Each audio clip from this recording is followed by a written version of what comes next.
No vídeo passado, a Lu falou sobre alguns estereótipos de gênero relacionados à expressão de emoções.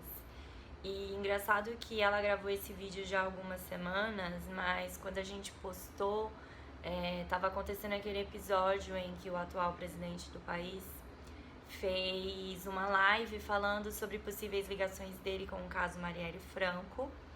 E aí, quase que imediatamente começaram a surgir algumas repercussões, principalmente vinda de mulheres, fazendo uma comparação entre uma permissividade social em o presidente poder expressar raiva e agressividade e, ao mesmo tempo, uma repercussão midiática, que a gente pode até dizer misógina, quando da época do impeachment da ex-presidente Dilma, com as reações que ela tinha, que eram tidas como histéricas, descontroladas e etc. Esse episódio casou muito bem com uma reflexão que a Lu trouxe no vídeo, então se você não assistiu, eu recomendo, até porque o vídeo de hoje é uma continuação. Eu queria complementar, a reflexão já iniciada, falando para além dessa permissividade social com a ira e a expressão da raiva masculina, para um contraponto também da repressão de outras emoções que são tidas como frágeis para o sexo masculino, o famoso homem não chora. Se a gente entende que fisiologicamente não há uma explicação para diferenças de gênero na expressão de emoções, a gente entende que essa então é uma construção social. E sendo uma construção social, ao mesmo tempo que por um lado ela é permissiva, por outro lado ela também é violenta, porque ela reprime o desenvolvimento e a expressão de vulnerabilidade. E sem expressão de vulnerabilidade, a construção da subjetividade masculina, ela fica prejudicada. Existe uma série de crenças sobre o que um homem deve ser. E essas crenças geram expectativas até mesmo antes de uma criança ser nascida. E essas expectativas, envolvem características como força, virilidade, poder, sucesso, agressividade. E essas expectativas geram padrões transgeracionais que estão sendo aí transmitidos de geração em geração desde que o mundo é mundo. Pelo menos desde que o mundo patriarcal é mundo, A consequência dessa construção tóxica de masculinidade, ela é ampla, ela é nítida. Vou ler aqui alguns dados. No Brasil, 83% das mortes violentas são protagonizadas por homens, ou como vítimas, ou como homicidas. Além disso, eles cometem 4 vezes mais suicídio do que as mulheres. Tem um outro dado que diz que no Brasil, de cada 10 pessoas que se suicidam, 8 delas são homens. Os homens também representam 95% da população prisional do Brasil.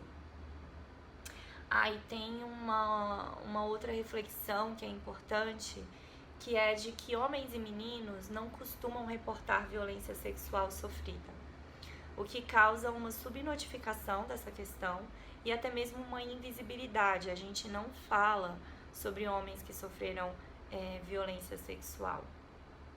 Esses dados foram tirados de um documentário brasileiro excelente que chama Silêncio dos Homens.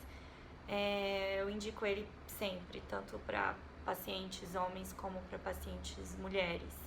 E ele traz uma questão muito importante, que é até a questão que dá o nome do documentário, que é o não poder falar sobre as emoções. E não poder falar sobre as emoções é o não também entrar em contato com fraquezas e demonstrar fraquezas. E o quanto esse não entrar em contato com as emoções é o que é a raiz de uma inabilidade emocional masculina. É curioso que essa inabilidade emocional, socialmente, ela é mascarada por um mito de que homens são mais funcionais quando se trata de emoções. E aí a gente pensa que isso é porque eles não falam sobre as emoções. E se aí eles não falam, num campo social é entendido de que tá tudo bem. O que não é verdade, porque ao mesmo tempo que não se fala, não se entra em contato com vulnerabilidades. E sem entrar em contato com vulnerabilidades, não tem autoconhecimento. Nesse sentido, entrar em contato com fraquezas e com vulnerabilidade é muito mais um ato de coragem do que um sinônimo de falta de força. No campo clínico, homens procuram menos psicoterapia, eles chegam menos no consultório. Pensem nas pessoas que vocês conhecem. Quantas fazem terapia e dessas, quantas fazem terapia e são homens? Muitas vezes, né, quando eles chegam no consultório, a gente vê ainda uma dificuldade maior em se abrir, em construir narrativas, em falar das emoções, dos sentimentos. É muito comum a gente ouvir no consultório, quando são pacientes homens, a frase: é a primeira vez que eu estou falando sobre isso. E aí, gente, se é a primeira vez que uma pessoa está falando sobre um assunto, aquela narrativa ainda está muito pouco elaborada, né? Ainda não teve tempo, ainda não teve um processo para entrar em contato com aquela demanda, com aqueles sentimentos, com aquelas emoções.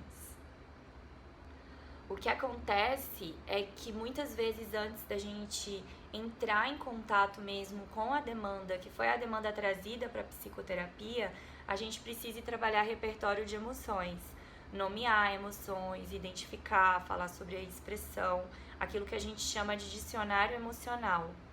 Uma outra questão curiosa do campo da psicoterapia é que no Brasil apenas 12% dos diplomas emitidos para psicólogos são diplomas emitidos para homens, o que mostra também uma lacuna de gênero na questão da saúde mental, até mesmo para quem quer ser um profissional dessa área. Quando a gente fala de masculinidades e essa reflexão que eu trouxe aqui, é bastante importante dizer que existe um recorte racial e de classe que não tem como ficar fora dessa discussão. Não vai ser aprofundada aqui até por uma questão de tempo, mas queria deixar essa reflexão também. É isso, gente. Obrigada pelos feedbacks que vocês têm mandado pra gente, tem sido muito bom. A gente tá tentando incorporar eles e continuem. Até o próximo vídeo.